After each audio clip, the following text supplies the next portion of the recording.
बिस्मिल्लाहिर्रहमानिर्रहीम। अस्सलाम वालेकुम वीवर्स, मैं हूं नूर आपके अपने चैनल चरखारा फ्यूजन्स बाय नूर से। सो वीवर्स, आज हम बनाएंगे बम्बई बिरयानी, वो भी घर के बने हुए बम्बई बिरयानी मसाले से, एकदम देगी स्टाइल में। होटलों वाली जो बिरयानी होती है, किस तरह से आप घर के पतीले में बना सकते हैं और कम क्वांटिटी में बना सकते हैं, सब बताऊंगी। बहुत आसान तरीके से बताऊंगी और एकदम क्विक बनने वाली रेसिपी आपके साथ शेयर करूंगी कि अगर अचानक से आपके घर पे मेहमान आ जाते हैं तो आप फौरी तौर पर किस तरह से मज़ेदार खुशबूदार सी ये बिरयानी बनाकर तैयार कर सकते हैं। और आई एम श्योर कि जो भी खाएगा आपके हाथ की ये बनी हुई बिरयानी तो आपकी तारीफ किए बगैर नहीं रह सकेगा। तो चलिए फिर वीडियो को स्टार्ट कर लेते हैं।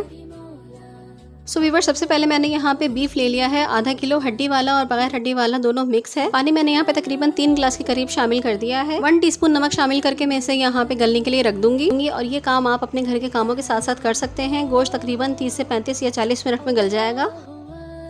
अब एक ऐसा बर्तन ले लेंगे जिसमें हमें कोरमा बनाना है। यहाँ पे मैंने अपनी कढ़ाई ले ली है और यहाँ पे कढ़ाई में मैं हाफ कप के करीब ऑयल शामिल कर दूंगी। मैं यहाँ पे बना रही हूँ आधा किलो की बिरयानी। अगर आप 1 किलो की बिरयानी बनाएं तो आप 1 कप ऑयल डालेंगे। यहाँ पे मैंने 2 मीडियम साइज़ के प्याज लिए थे। अगर आप 1 किलो की बिरयानी बना रहे होंगे तो आप फिर 4 मीडियम साइज़ प्याज लेंगे। यहाँ पे प्याज को इवनली काटेंगे। जैसा कि मैं आपको हमेशा बताती हूँ कि प्याज जब भी ब्राउन करनी हो, प्याज को इवन काटा करें, बराबर काटा करें। पतली या मोटी नहीं होनी चाहिए, वरना जो मोटी होगी वो फिर सफ़ेद रह जाएगी और जो पतली होगी वो जल्दी ब्राउन हो जाएगी। अगर प्याज हमारी इवन कटी हुई होगी तो प्याज हमारी एक साथ ही ब्राउन होगी और बहुत अच्छी ब्राउन होगी। ये देखिए व्यूअर्स, प्याज हमारी ब्राउन हो चुकी है। मैं आपको करीब से भी दिखा देती हूँ। देखिए कितना अच्छा और इवन कलर इसका आया है। बस इस स्टेज पर हमने प्याज को निकाल लेना है। आधी प्याज हम निकाल लेंगे और आधी प्याज को हम कढ़ाई में ही रहने देंगे। ये जो आधी प्याज हमने निकाली है इसको हम तह में इस्तेमाल करेंगे और जो कढ़ाई में बची हुई प्याज है इसको मैं साइड पे कर लूँगी क्योंकि तेल अभी गर्म है और प्याज अगर तेल में ही रहेगी तो वो मज़ीद डार्क हो जाएगी, इसलिए मैं इसको साइड में कर रही हूँ। फ्लेम हम ऑफ कर चुके हैं।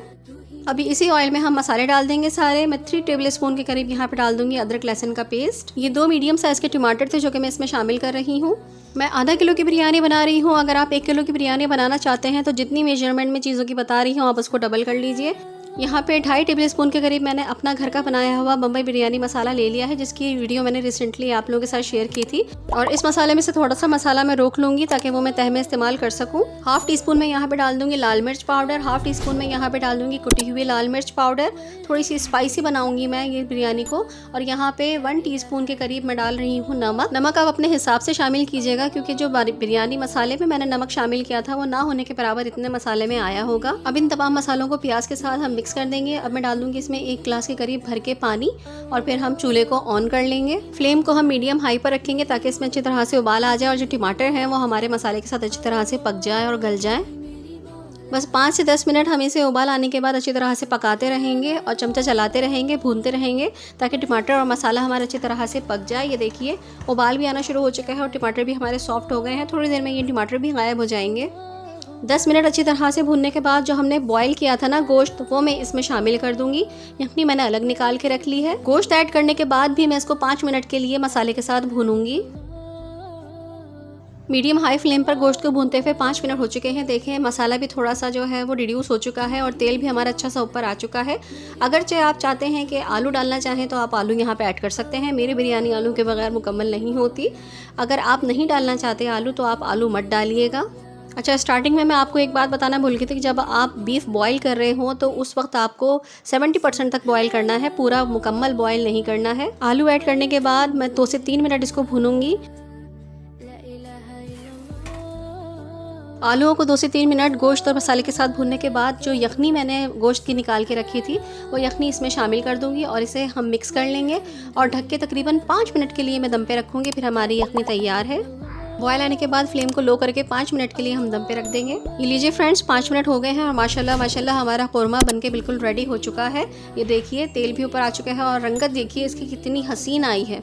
और ये सारा कमाल उस बिरयानी बम्बई मसाले का है जो कि मैंने आप लोगों को बनाना सिखाया था। बहुत ही ज़बरदस्त और बहुत ही ऑथेंटिक मसाला है, ट्राई ज़रूर कीजिएगा।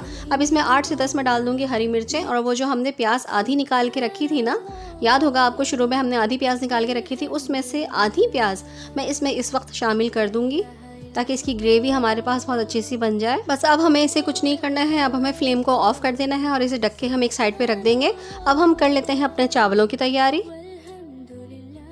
सो फ्रेंड्स, एक पतीली में यहाँ पे मैंने आधे पतीली के करीब पानी ले लिया है। उसमें मैं थोड़ा सा साबुत गरम मसाला डालूंगी, जिसमें मैंने एक तेज़ पत्ता, 3-4 बादियान फूल की पत्तियाँ, 2-3 लौंगे और 6 से 7 साबुत काली मिर्चें मैं इसमें शामिल कर दूंगी। 3 टीस्पून के करीब मैं इसमें डालूंगी नमक आप अपने हिसाब से डालिएगा। मेरा आधा किलो का हिसाब 3 टीस्पून है, तो मैं 3 टीस्पून में इसमें शामिल कर दूंगी। जब तक हमारे पानी में उबाल आ रहा है, हम यहाँ पे एक घोल तैयार कर लेते हैं। आधा कप के करीब मैंने यहाँ पे दही ले लिया था।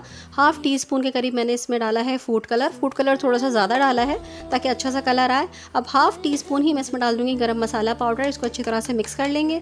मिक्स करने के बाद मैं यहाँ पर इसको साइड में रख दूँगी। तह का सामान सारा तैयार है, देखें आपके सामने। साथ में मैंने धनिया पुदीना भी काट के रख लिया है। पानी में उबाल आ चुका है अच्छी तरह से, मसाले भी हमारे पक रहे हैं। अब यहाँ पे 2 घंटे पहले के भिगोए हुए मैंने चावल ले लिए हैं। मैं सेला चावल इस्तेमाल कर रही हूँ। देगी बिरयानी मुझे सिर्फ सेला चावल की अच्छी लगती है। वैसे बासमती चावल की भी अच्छी बन जाती है, लेकिन जो लोग सेला चावल की आती है वो बिल्कुल ही डिफरेंट होती है। यहाँ पे मैं तमाम के तमाम चावल इसमें शामिल कर दूँगी। अगर आप बासमती चावल इस्तेमाल कर रहे हैं बिरयानी वाला, तो आप 20 से 25 मिनट उसको भिगोइएगा। चावलों को मिक्स कर लेंगे। फ्लेम हमारी हाई पर है। उबाल आ जाएगा तो फिर हम चावलों को 1 कनी तक पकाएंगे। जब उबाल आ जाएगा तो चावलों को हमने 5 मिनट पकाना है। 5 मिनट के बाद देखें चावल हमारे बिल्कुल रेडी हो जाएंगे। ये देखिए हमारा चावल भी अच्छा खासा साइज़ का हो गया है। इसके अलावा चावल जो है वो गल भी चुका है। बस ये चावल हमारा रेडी है। अब हम क्या करेंगे, अब इसकी तह लगाना शुरू करेंगे। देगची में सबसे पहले हम चावलों की एक तह लगाएंगे। चावलों की तह लगाने के बाद जो कोरमा हमने तैयार किया था वो सारा का सारा मैं इस पर डाल दूंगी। क्योंकि मैं आधा किलो की बिरयानी बना रही हूँ, इस वजह से मैं सारा इस्तेमाल कर रही हूँ। लेयरिंग करने से पहले नमक चेक कर लीजिएगा। मैंने इसमें 1 टीस्पून के करीब नमक और शामिल किया था यखनी में अपनी, यानी कि कोरमे में। बस कोरमे को हम इवनली फैला देंगे। अब जो थोड़ा सा मैंने बम्बई बिरयानी मसाला बचाया था ना, वो मैं इसके ऊपर स्प्रिंकल कर दूंगी। इस तरह से चारों तरफ फैला देंगे इसको। अब जो दही का झोल हमने बना के रखा था वो तमाम मैं इसके ऊपर फैला के डाल दूंगी, ताकि जो रंग है हमारा वो आलूओं पर और बोटियों पर भी अच्छी तरह से चढ़ जाए। अब इसके ऊपर हम थोड़ा सा धनिया और पुदीना कटा हुआ स्प्रिंकल कर देंगे और थोड़ा सा हम टॉप लेयर के लिए बचा लेंगे। ब्राउन प्याज इसके ऊपर स्प्रिंकल कर देंगे, थोड़ी सी हम टॉप लेयर के लिए बचा लेंगे। अब जितने भी चावल बचे हुए थे वो तमाम चावलों की तह हम इसके ऊपर लगा देंगे। ये देखिए व्यूअर्स, तमाम चावलों की तह हमने लगा दी है। अब जिस पानी में हमने चावलों को पसाया था उसमें से आधा कप पानी में लेकर, जिसमें हमने दही का झोल बनाया था, उसमें डाल के 1/4 टीस्पून जर्दे का रंग और हाफ टीस्पून के करीब केवड़ा एसेंस शामिल करके ये तमाम मैं इसके ऊपर रंग डाल दूंगी। और अब जो बाकी का बचा हुआ मसाला था, हरी प्याज, धनिया, पुदीना, वो तमाम मैं इसके ऊपर स्प्रिंकल कर दूंगी। लेयरिंग का प्रोसेस ख़त्म हो चुका है। बस हम अब इसे कवर कर देंगे और तवे को हम चूल्हे पे रख देंगे और तेज़ आंच पे 10 मिनट तक के लिए रखेंगे, ताकि भाप बन जाए इसमें। और फिर हम आंच को धीमी करके मज़ीद 10 मिनट के लिए दम पे रख देंगे। तकरीबन ये 20 मिनट आपका हो जाएगा। 20 मिनट कंप्लीट होने के बाद ये देखिए हम अनकवर कर देते हैं अब अपनी पतीली को। खुशबुएँ तो इतनी लाजवाब आ रही है ना, बहुत ही बेहतरीन वाली खुशबू इसमें से आ रही है। पहले इसकी भाप निकलने दीजिए, फिर हम इसको मिक्स करना शुरू करेंगे। बिस्मिल्लाहिर्रहमानिर्रहीम। ये देखिए कितनी शानदार सी जो है वो रंगत और खिले खिले चावल, बहुत ही ज़बरदस्त और लजीज सी बम्बई बिरयानी हमारी बनके रेडी हो चुकी है। बस आपने इतनी एहतियात से ही इसको मिक्स करना है, जिस तरह से देखें मैं कर रही हूँ। चमचे को आप बेस में से निकालेंगे और हल्के हल्के हाथ से चमचे को हिलाएंगे ताकि चावल ऐसे ही गिरें। आपने इकट्ठे सब चावलों को मिक्स नहीं कर देना है, बल्कि सफ़ेद चावल आपके अलग रहने चाहिए। अब हम इसको एक थाल में सर्व कर लेते हैं, जिस तरह से आम तौर पर किया जाता है थाल में सर्व। किस तरह से निकालेंगे ये मैं आप लोगों को बता देती हूँ। सारे चावल आपके इक्वल आने चाहिए, रंग वाले चावल भी, सादे चावल भी, मसाले वाले चावल भी। देखें इस तरह से हमने निकालना है। ये देखिए फ्रेंड्स, माशाल्लाह माशाल्लाह से एक एक दाना खिला खिला है और रंगत कितनी खूबसूरत आई है। ये तमाम जो कमाल है ना, वो सारे का सारा होममेड बॉम्बे बिरयानी मसाले का है।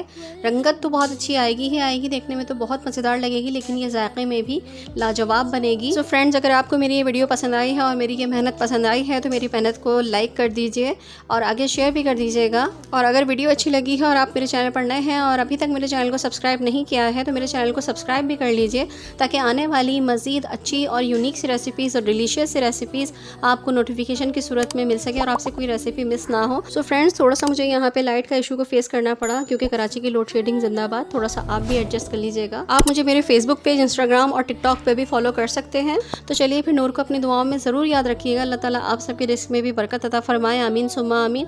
तो चलिए फिर आऊँगी इंशाअल्लाह ताला जल्द ही कोई अच्छी और यूनिक सी रेसिपी को लेकर। जब तक के लिए अल्लाह हाफिज़, अल्लाह निगहबान।